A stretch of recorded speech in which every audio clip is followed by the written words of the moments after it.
The Ash experiment is one of psychology's oldest and most popular pieces of research. A volunteer is told that he's taking part in a visual perception test. What he doesn't know is that the other participants are actors, and he's the only person taking part in the real test, which is actually about group conformity. Please begin. The experiment you will be taking part in today involves the perception of line length. Your task will be simply to look at the line here on the left and indicate which of the 3 lines on the right is equal to it in length. So, for example, the actors have been told to match the wrong lines. The volunteer will be monitored to see if he gives the correct answer or if he goes along with the opinion of the group and gives the wrong answer. In the first test, the correct answer is 2. 1. 1. 1. 2. 1. Once again, the correct answer is 2. 3. 3. 3. 3. 3. The Ash experiment has been repeated many times, and the results have been supported again and again. We will conform to the group. Again, we're very social creatures. We're very much aware of what the people around us think. We want to be liked. We don't want to be seen to rock the boat, so we will go along with the group. Even if we don't believe what people are saying, we'll still go along. 1. 1. 1. Group dynamics is one of the most powerful forces in human psychology.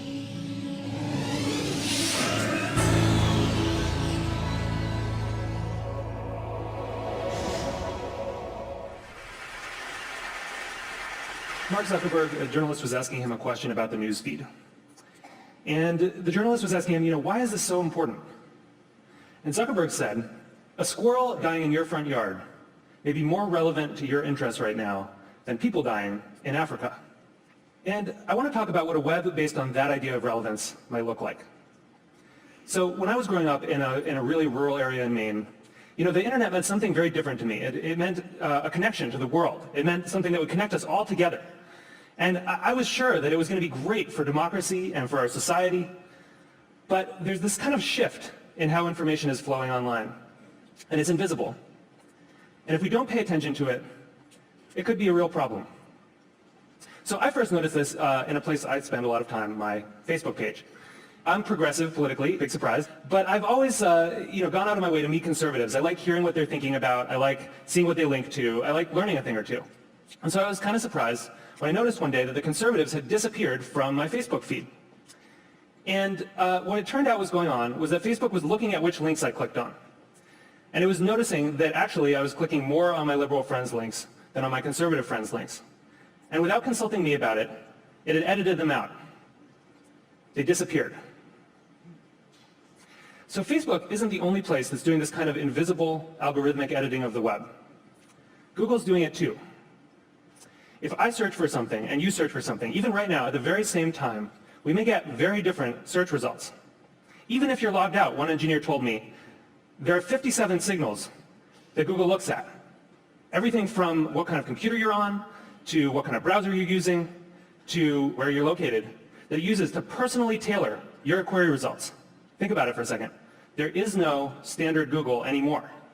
And the funny thing about this is that it's hard to see. You can't see how different your search results are from anyone else's. But a couple of weeks ago, I asked a bunch of friends to Google Egypt and to send me screenshots of what they got. So here's my friend Scott's screenshot, and here's my friend Daniel's screenshot.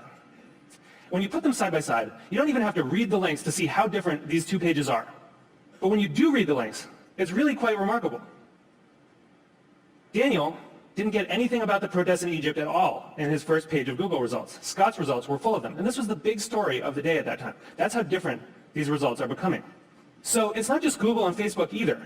This is something that's sweeping the web. There are a whole host of companies that are doing this kind of personalization. Yahoo News, the biggest news site on the internet, is now personalized. Different people get different things. Huffington Post, Washington Post, New York Times, all flirting with personalization in various ways. And where this moves us very quickly toward a world in which the internet is showing us what it thinks we want to see, but not necessarily what we need to see. As Eric Schmidt said, it'll be very hard for people to watch or consume something that has not, in some sense, been tailored for them. So I do think this is a problem. And I think if you take all of these filters together, if you take all of these algorithms, you get what I call a filter bubble. And your filter bubble is kind of your own personal, unique universe of information that you live in online. And what's in your filter bubble depends on who you are, and it depends on what you do. But the thing is that you don't decide what gets in. And more importantly, you don't actually see what gets edited out. So one of the problems with the filter bubble was discovered by some researchers at Netflix. And they were looking at the Netflix queues and they noticed something kind of funny that a lot of us probably have noticed, which is there's some movies that just sort of zip right up and out to our houses. They enter the queue, they just zip right out. So Iron Man zips right out, right? And Waiting for Superman can wait for a really long time. What they discovered was that in our Netflix queues, there's kind of this epic struggle going on between our future aspirational selves and our more impulsive present selves. You know, we all want to be someone who has watched Rashomon. But right now, we want to watch Ace Ventura for the 4th time. So the best editing gives us a bit of both. It gives us a little bit of Justin Bieber and a little bit of Afghanistan. It gives us some information vegetables. It gives us some information dessert. And the challenge with these kind of algorithmic filters, these personalized filters, is that because they're mainly looking at what you click on first, you know, it can throw off that balance. And instead of a balanced information diet, you can end up surrounded by information junk food. So what this suggests is actually that we may have the story about the internet wrong. In a broadcast society, you know, this is how the founding mythology goes, right? In a broadcast society, there were these gatekeepers, the editors, and they controlled the flows of information. And along came the internet, and it swept them out of the way, and it allowed all of us to connect together, and it was awesome. But that's not actually what's happening right now. What we're seeing is more of a passing of the torch from human gatekeepers to algorithmic ones. And the thing is that the algorithms don't yet have the kind of embedded ethics that the editors did.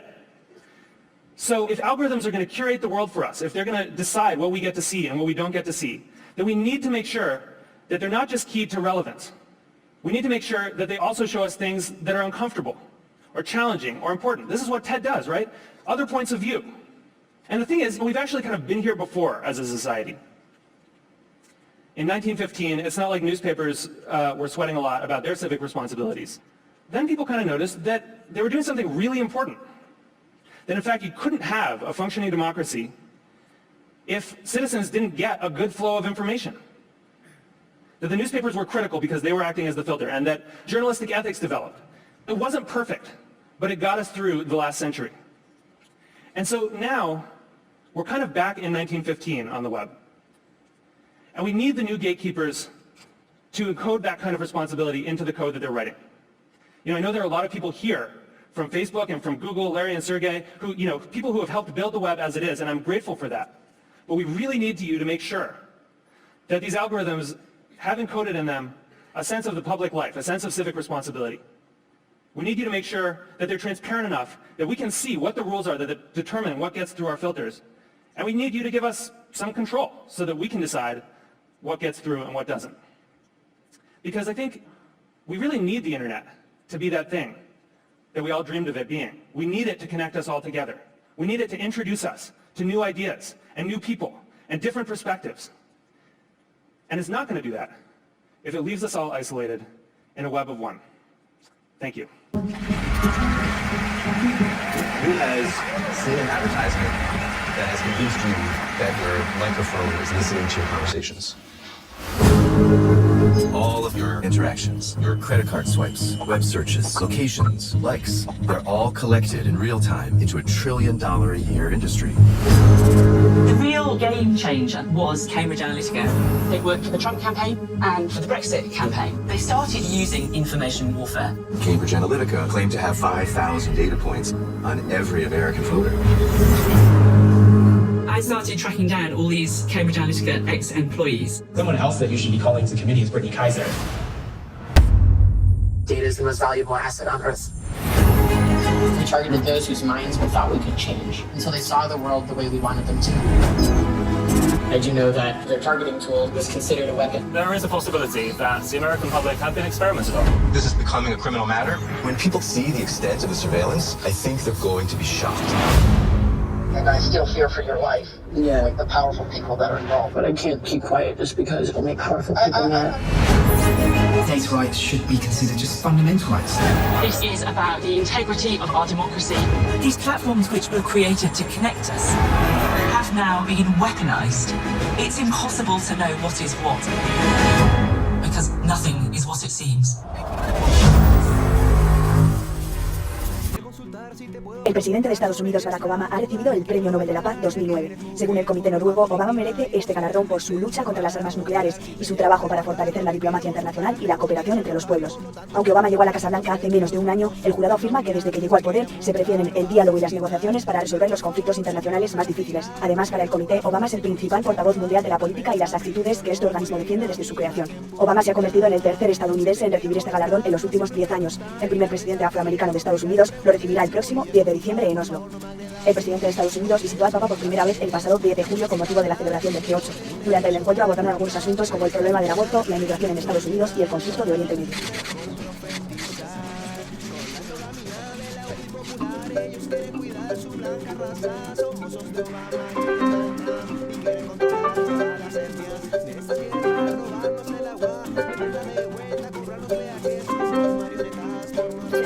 Unless I really had to. But then I found a reason to speak. El violador eres tú. Es femicidio. Impunidad para mi asesino. La coupable ce n'est pas moi, ni mes fans, ni l'envoi. La coupable ce n'est pas moi, ni mes fans, ni l'envoi. Y la culpa no era mía, ni donde estaba, ni como decía. Una rutina que partió con feministas chilenas en Valparaíso y ahora se hizo viral en todo el mundo. Un violador en tu camino, como ha sido bautizado, se denomina el acto del colectivo Las Tesis de Valparaíso. Mujeres de Francia, España, Alemania, Estados Unidos, Colombia, entre otros, han interpretado el himno feminista que se ha viralizado durante los últimos días y que habla de una lucha en común, la no violencia contra la mujer. ¡El Estado! La intervención del colectivo Las Tesis deriva de una obra que aún no se estrena y es una investigación de 4 mujeres porteñas que adaptaron la canción y la sacaron a la calle sin imaginar la repercusión mundial que tendría. ¡Es la violación! Esperanzador ver que esto resuene en tantas personas, en tantas mujeres y disidencias y ver que no estamos solas finalmente. Nos sorprende mucho que también haya llegado a otras partes como Europa, pero habla de un movimiento que es mundial. A raíz de la difusión masiva de este video en redes sociales, el colectivo Las Tesis convocó este 29 de noviembre a repetir la intervención adaptando una propia versión. Este fue el resultado en distintas partes del mundo.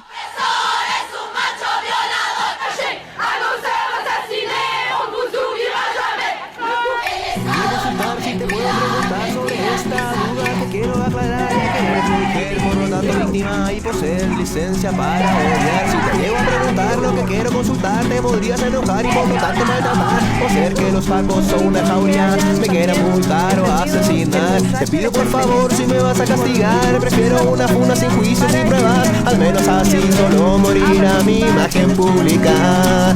Si te llega a molestar una simple pregunta y tal vez ya la cagué porque ya te pregunté si podía consultar, por favor no me agredas sin juicio ni cortés, como ya sabes. Se necesita hablar, así que debo tener toda la culpa de esta sociedad y su misoginia.